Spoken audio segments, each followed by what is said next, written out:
சமீபத்துல ஏதோ ஒரு வீடியோ பார்த்தேன். அதுல வந்து இலங்கை தமிழர்களுக்காக டொனேஷன் கலெக்ட் பண்றாங்க. இந்த நடிகர் 20,000 கொடுத்தாரு, அந்த நடிகர் 25,000 கொடுத்தாருன்னு சொல்றாங்க.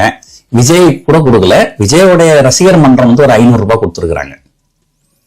இவர் என்னைக்கு அரசியலுக்கு வரணும்னு முடிவு பண்ணாரோ அன்னையில இருந்துதான் இவர் வந்து சில தான தர்மங்கள் பண்றாரு. எல்லா தொகுதியில இருக்கிறோம் முதல் 3 மாணவர்களை கூப்பிட்டு இது பரிசளிக்கிறாரு.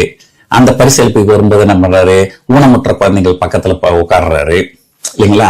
சோ இது எல்லாமே என்ன தோணுனா, ஓஹோ தானம் என்பது எதுன்னு கேட்டீங்கன்னா, நீங்க எதையும் எதிர்பார்க்காமல் கொடுப்பதுதான் தானம். நீங்க எதையோ எதிர்பார்த்து கொடுத்தீங்கன்னா அது தானம் கிடையாது.